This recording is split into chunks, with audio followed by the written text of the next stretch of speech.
The Streets of San Francisco has always been more than a conventional crime series,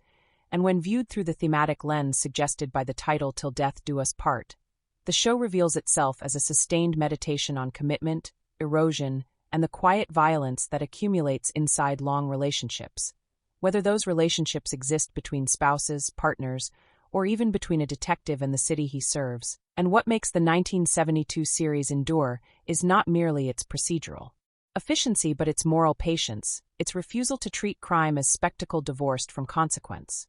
From the opening sequences of many episodes, where San Francisco is framed not as a postcard, but as a lived environment marked by fog, narrow streets, and human proximity, the series establishes a tone of intimacy that mirrors the domestic spaces where much of its emotional conflict unfolds. And this is particularly striking in episodes centered on marital breakdown or intimate betrayal, where death is not introduced as a sudden rupture, but as the final articulation of long unresolved tension. One recurring strength of the show lies in its use of silence, especially in interior scenes where couples sit across from one another speaking politely while the emotional temperature suggests imminent collapse. And as a viewer, one becomes acutely aware that the crime itself is often less important than the years that preceded it,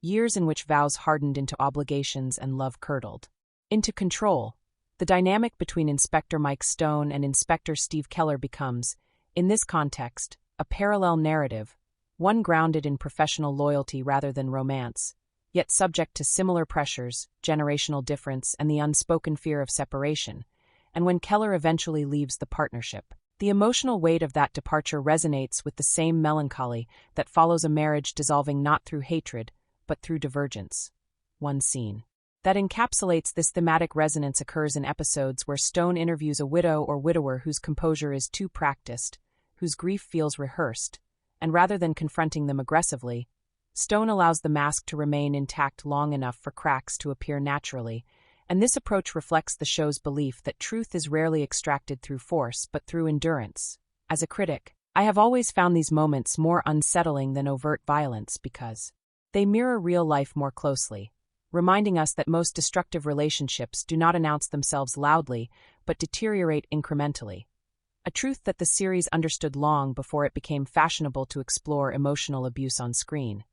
Comparing the Streets of San Francisco to contemporaneous police dramas,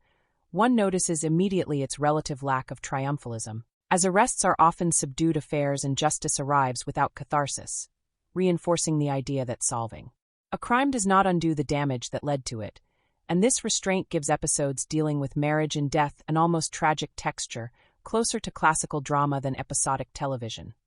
I recall watching reruns late at night and being struck by how often the final image is not of the criminal but of the surviving spouse left alone in a room that suddenly feels too large. A visual metaphor for the cost of vows honored in form but not in spirit.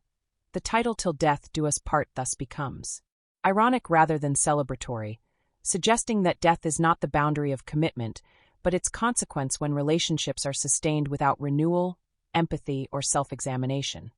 The city itself functions as a third partner in many of these narratives, exerting pressure through economic strain, anonymity, and constant proximity, and the show's insistence on filming on location gives these pressures a tangible presence, reinforcing the sense that private lives are shaped by public spaces. What ultimately distinguishes the Streets of San Francisco is its moral maturity, its willingness to sit with ambiguity, and to portray marriage not as sanctuary or prison, but as a dynamic structure that requires care, attention, and honest reckoning, and in this way the series transcends its genre, offering not only crime stories but cautionary tales about what happens when vows are treated as destinations rather than journeys, making Till Death Do Us Part not merely a title but a quietly devastating thesis that continues to resonate decades later.